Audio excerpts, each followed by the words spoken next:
बहुत सारा कंफ्यूजन होता है ना कि म्यूचुअल फंड बेटर है या ईटीएफ बेटर है। दोनों में एग्जैक्टली क्या डिफरेंस है और आपको किसे ऑप्ट करना चाहिए, आज डिस्कस करेंगे एक्सचेंज ट्रेडेड फंड या ईटीएफ्स को। इसके अलावा मैं एक बहुत इंपॉर्टेंट चीज भी आपको बताऊंगा जो ईटीएफ लेने से पहले आपको हमेशा ध्यान रखनी है। और वीडियो के एंड में मैं आपको बताऊंगा 3 आज की स्थिति में best ETFs for investing in 2025। This is Pranjal Kamra with Finology for investors. अब देखो, पिछले कुछ सालों में ना ईटीएफ्स ने पॉपुलैरिटी गेन की है, सो मच सो कि कहा कुछ साल पहले इनका रेशियो नेग्लिजिबल था और आज टोटल म्यूचुअल फंड का जो एयूएम है उसमें 13% ईटीएफ्स के जरिए है। यानी टोटल जो म्यूचुअल फंड में इन्वेस्ट होता है उसमें 13% मार्केट शेयर है ईटीएफ्स का, और ये तेजी से बढ़ रहा है। तो इट्स अ पॉपुलर कैटेगरी। अब बेसिक डिफरेंस क्या है म्यूचुअल फंड में और ईटीएफ में, खास करके इंडेक्स फंड और ईटीएफ में, क्योंकि दोनों ही पैसिव होते हैं, दोनों ही किसी इंडेक्स को ट्रैक करते हैं, दोनों में कोई एक्टिव फंड मैनेजर नहीं है जो मार्केट को आउट परफॉर्म करने की कोशिश कर रहा है।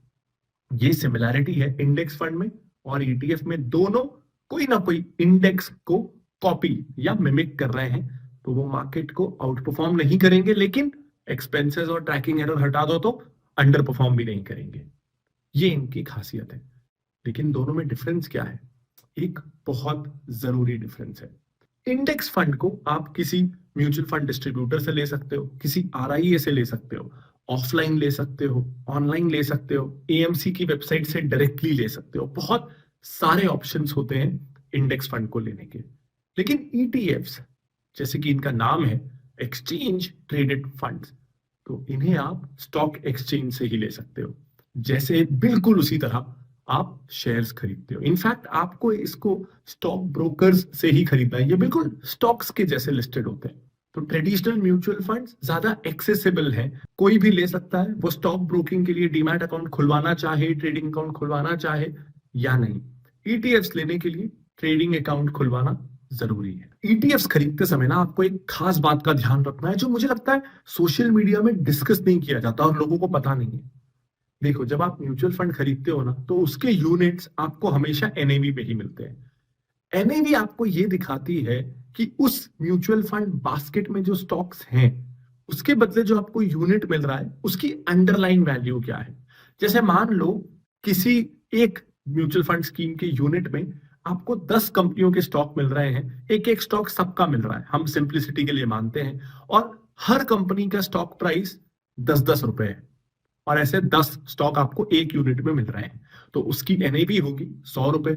और एक ट्रेडिशनल म्यूचुअल फंड हमेशा आपको एनएवी पे ही मिलेगा, लेकिन ईटीएफ्स में ऐसा नहीं है, क्योंकि मैंने बताया स्टॉक की तरह है और स्टॉक मार्केट में मिलते हैं। एक फिक्स्ड बास्केट है जो डिमांड सप्लाई के हिसाब से जिसका प्राइस डिसाइड हो रहा है। कोई म्यूचुअल फंड बैठ के उसका प्राइस डिसाइड नहीं कर रहा, वो डिमांड सप्लाई पे है, बहुत डायनामिक है। तो इससे क्या होता है कि कई बार जो उस ईटीएफ में स्टॉक्स हैं, अगर आप उन स्टॉक्स को उसी परसेंटेज में डायरेक्टली लेने जाओगे तो हो सकता है आपको सारे स्टॉक 100 रुपए में मिल जाए, लेकिन करंट प्राइस उस ईटीएफ का डिमांड सप्लाई स्कैर्सिटी के कारण 120 रुपए हो, तो आपको 100 रुपए की चीज 120 रुपए में मिल रही है। इसीलिए इसका सॉल्यूशन ये है, जिस भी म्यूचुअल फंड कंपनी का वो फंड है उसकी वेबसाइट पे जाना है और वहां एक आई एनएवी मिलेगा आपको ईटीएफ्स के लिए। जैसे नॉर्मल फंड्स में एनएवी होता है, इन फंड्स में आई एनएवी होता है, जो इक्विटी ईटीएफ्स के केस में हर 15 सेकंड में अपडेट होता है। तो आप जब भी ईटीएफ खरीदने जाओ, म्यूचुअल फंड वेबसाइट में आई एनएवी को चेक करो और फिर देखो कि आप जब ब्रोकर से ऑर्डर प्लेस कर रहे हो तो रियल प्राइस जिस पे आप खरीद रहे हो वो आई एनएवी के आसपास हो। 1-8% इधर उधर चलेगा, लेकिन उससे ज्यादा का फर्क नहीं होना चाहिए, ये आपको ध्यान रखना है, वरना आप 100 रुपए की चीज 120 में खरीद के आ जाओगे। और वो ईटीएफ जब अपने रिटर्न्स दिखाएगा ना, जब वो साल भर बाद अपनी फैक्ट शीट आप उसकी देखोगे तो वो अपने रिटर्न्स कंपेयर करेगा उसकी एनएवी से, लेकिन आपने तो एनएवी के 20% ऊपर खरीदा था।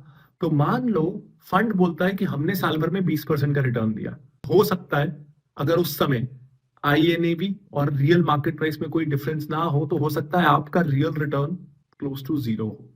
तो आपका रिटर्न फंड के रिटर्न से मैच करे, इसके लिए जरूरी है कि आप ईटीएफ को हमेशा INAV के करीब करीब खरीदना।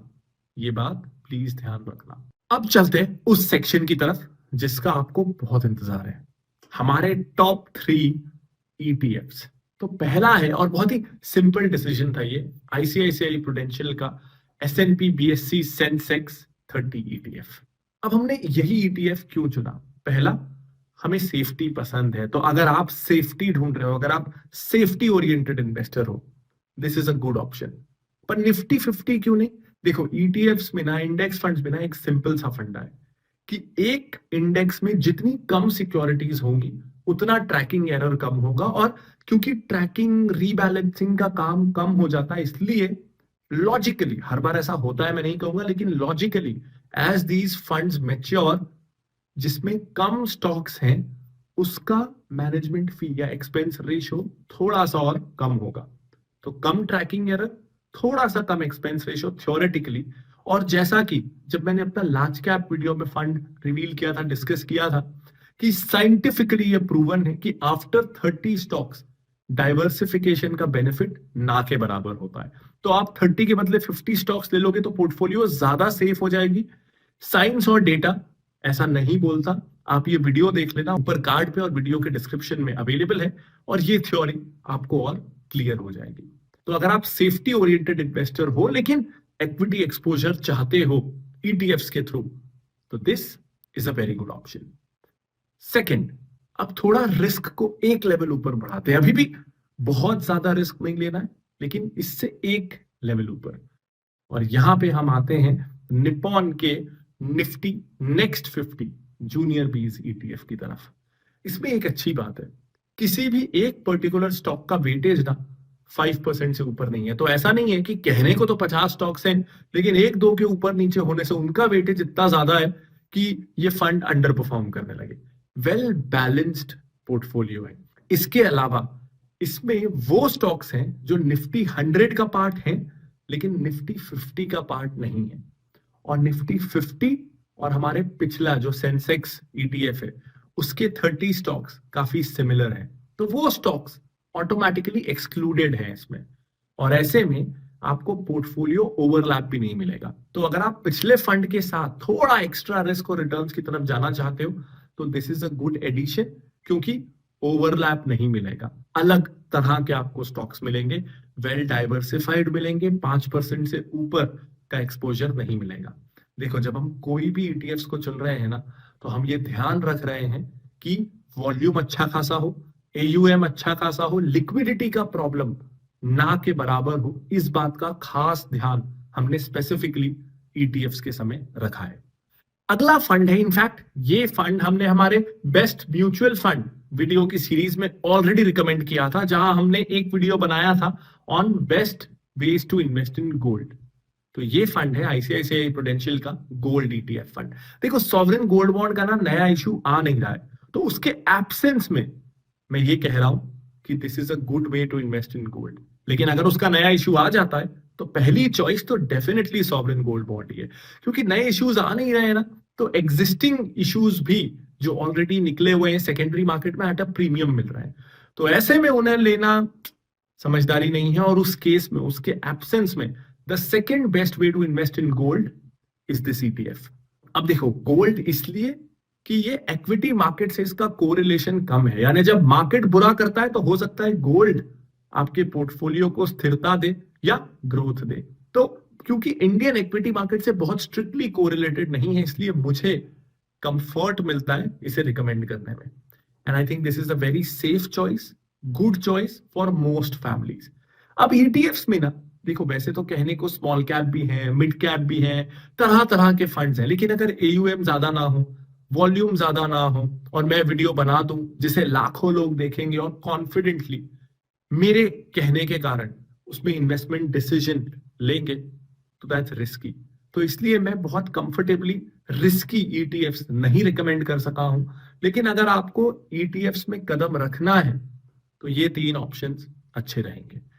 इसके अलावा अगर आपको रिस्क लेना है, अगर आपका रिस्क एपेटाइट ज्यादा है और आप डायरेक्ट इक्विटी में इन्वेस्ट करना चाहते हो, तो वी हैव लॉन्च्ड फिनोलॉजी 30 ना, जहां हम 30 स्टॉक्स आपको देंगे एक साल के अंदर हर 12 दिन में एक नया स्टॉक आएगा for long term, and those stocks will be backed by research from team Finology.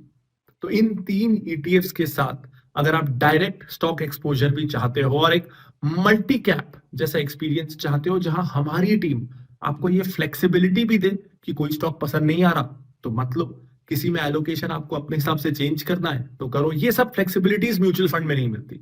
तो ये फ्लेक्सिबिलिटी भी चाहिए और फिनोलॉजी के स्टॉक रिकमेंडेशंस भी चाहिए।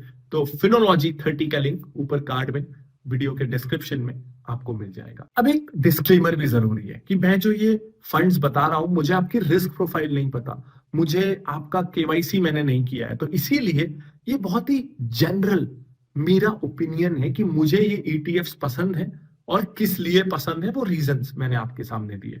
लेकिन आपको इन्हीं में इन्वेस्ट करना है या ये आपके लिए सही है ये मैं बता नहीं सकता ना, उसके लिए आपको अपने फाइनेंशियल एडवाइजर के पास जाना पड़ेगा या फिर आप हमारे पास भी आ सकते। फिनोलॉजी रिजर्व में हम आपके लिए इन्वेस्टमेंट प्लानिंग कर सकते हैं because we are SEBI registered investment advisers. तो फिनोलॉजी रिजर्व का लिंक भी आपको वीडियो के डिस्क्रिप्शन में और ऊपर कार्ड में मिल जाएगा। लेकिन उसके बिना अगर आप ये नहीं चाहते हो तो इस वीडियो से ब्लाइंडली आपको इन्वेस्टमेंट डिसीजंस नहीं लेने हैं। मैं अपना ओपिनियन दे रहा हूं बिना आपका रिस्क प्रोफाइल, आपके गोल्स, आपका केवाईसी किए। तो ये लिमिटेशन है, इसलिए ये सिर्फ मेरी पसंद मैं आपको बता रहा हूं, ये इन्वेस्टमेंट रिकमेंडेशन नहीं है। और जाने से पहले अगर आपको ये वीडियो पसंद आया हो तो लाइक जरूर कर दीजिएगा और आपने अगर अभी तक इस चैनल को सब्सक्राइब नहीं किया है तो दबा दीजिए सब्सक्राइब बटन को और बेल आइकन को, क्योंकि इस तरह के वीडियोस हफ्ते में 3 बार अब आप तक आते रहेंगे। This is Pranjal Kamra signing off, bye bye.